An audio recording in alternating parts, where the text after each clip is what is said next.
pessoal, tudo bem? Nesse vídeo eu estou aqui junto com a Juliana Gropp, nutricionista. Eu sou o Dr. Tomil, sou médico ginecologista especializado em endometriose e hoje a gente vai conversar um pouquinho sobre os aspectos nutricionais associados à endometriose, tá? Para quem não sabe, a endometriose é uma doença inflamatória crônica que é caracterizada pela presença de um tecido semelhante à do endométrio, que é a cavidade interna do útero, a camada interna do útero, mas fora do útero. E a endometriose hoje é a principal causa de dor pélvica na mulher e a principal causa de infertilidade feminina, tá? Estima-se que mais ou menos entre 10 a 15% de todas as mulheres em idade reprodutiva tenham endometriose. Tá? Então é uma doença extremamente importante para a saúde da mulher. Então, Juliana, o que a gente vai conversar um pouco agora, né? Puxa, o quão importante é a parte nutricional das pacientes que têm endometriose? Certo. Olá, bom, meu nome é Juliana Gropp, como o próprio Tomil já falou, eu sou nutricionista e eu gostaria até de dividir com vocês, antes de mais nada, que eu também tenho endometriose. Eu tive o diagnóstico há cerca de 2 anos atrás, mais ou menos, um pouco antes de eu engravidar da minha segunda filha.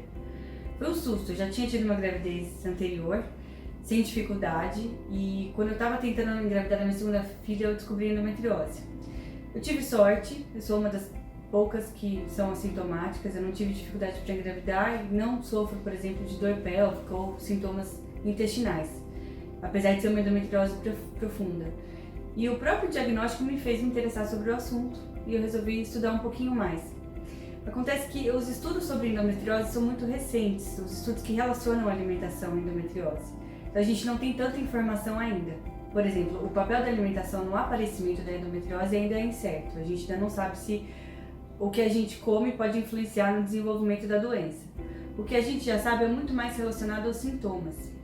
Porque como o próprio Tomil falou, a endometriose é uma doença inflamatória. E o papel dos alimentos na inflamação já é muito bem conhecido. Então a gente sabe que existem alimentos que podem ser pró-inflamatórios, aumentar a inflamação, e existem alimentos ou grupos de alimentos que podem diminuir a inflamação. E é nesse sentido que eu vou falar um pouco para vocês que a alimentação pode ajudar também a diminuir sintomas da endometriose, tá? Então, falando de alimentos e inflamação, a primeira coisa que a gente tem que falar são sobre os alimentos de origem vegetal. Frutas, hortaliças e oleaginosas. A gente fica muito ligado a nutrientes, mas esses alimentos contêm diversos compostos bioativos que exercem um papel importante na diminuição da inflamação. Então, frutas, hortaliças e até as oleaginosas devem estar presentes na nossa alimentação de uma forma rotineira, tá? Nunca é demais falar que a gente tem que comer mais frutas, verduras e legumes, e no caso da endometriose isso também vale. Outro ponto importante das frutas e hortaliças, das frutas, verduras e legumes, é a presença de fibras nesses alimentos. Além do papel dos alimentos na inflamação, as fibras podem ajudar a aumentar a excreção de estrógeno através das fezes. Então, quanto mais fibra a gente consome, maior a excreção de estrógeno. E isso é interessante também nos sintomas da endometriose e até na evolução da doença. Só para lembrar, pessoal, a endometriose é uma doença que depende desse hormônio, que é o estrogênio, para crescer e se desenvolver, tá?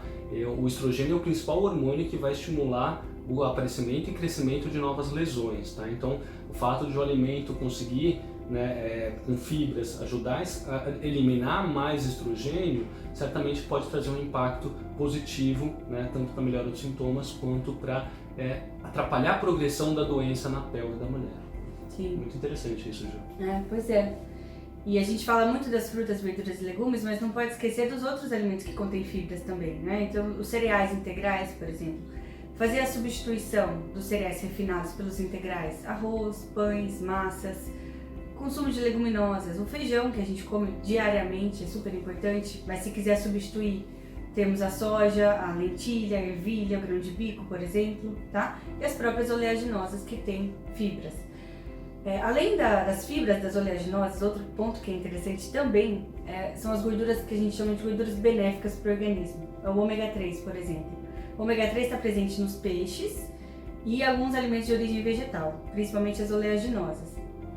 O ômega 3 é extremamente anti-inflamatório, então aumentar a presença, por exemplo, o consumo de peixe no dia a dia pode ajudar, tá? Bom, eu falei para vocês sobre os alimentos que podem ajudar a diminuir a inflamação. Agora tem também alimentos que podem piorar o processo inflamatório. A alimentação atualmente é muito rica em produtos ultraprocessados. São os alimentos que passam por diversos processos e tem acréscimo de muitos aditivos alimentares. São componentes químicos que a gente já sabe que tem um papel pró-inflamatório no organismo. E além desses aditivos, um outro ingrediente que pode estar presente nos alimentos industrializados é a gordura vegetal hidrogenada, conhecida como gordura trans. A gordura trans é altamente inflamatória, tanto que atualmente existe um trabalho do próprio governo para diminuir a presença da gordura trans nos alimentos. Ela tem sido até banida em alguns países. Mas é importante ficar atento não só ao rótulo, mas à lista de ingredientes, caso exista a presença de gordura vegetal hidrogenada. Ela costuma ser encontrada em salgadinhos, chocolates, biscoitos, esses alimentos e sorvetes também, alimentos industrializados no geral. Outros alimentos que podem ter um papel na piora dos sintomas são o café. É um pouco discutido, mas alguns estudos mostraram que excesso de café pode piorar os sintomas. Carne vermelha também, talvez pelo seu papel pró-inflamatório. E bebidas alcoólicas, que também podem piorar. Então, como vocês podem ver, tudo isso que eu falei não foge muito de uma alimentação saudável, uma alimentação nutritiva e balanceada. Agora, existem realmente alguns pontos importantes, alguns alimentos que têm um papel especial nesse sentido e que vale a pena a gente prestar atenção. Mas não tem muito mistério, é uma alimentação saudável. Bom, Ju, informações super interessantes, né? Coisas até que eu mesmo não sabia, que estudo bastante endometriose, a questão das fibras conseguirem ajudar a eliminar estrogênio pelas fezes, né? Mas a gente sabe sim que uma alimentação saudável, né, bem balanceada, equilibrada, com poucos produtos industrializados, pode impactar positivamente não só a questão de endometriose, dor pélvica, mas também a saúde como um todo, né? Então é realmente importante ter esse acompanhamento, tá, pessoal?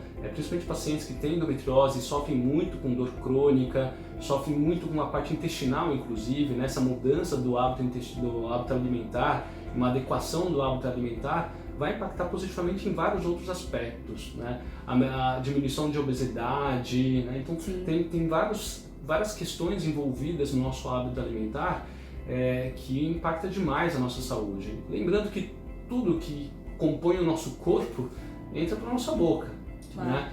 Então é importante ter um acompanhamento nutricional, principalmente para pacientes que já têm um problema já estabelecido, né? Isso impacta demais na qualidade de vida, né? E, puxa, muito obrigado, Gil, que essas informações realmente foram muito importantes e muito interessantes. Acho que o pessoal que está assistindo aí deve ter gostado demais, né? E acho que a dica, então, é ter uma alimentação saudável. Isso né? mesmo. Isso parece meio clichê, né?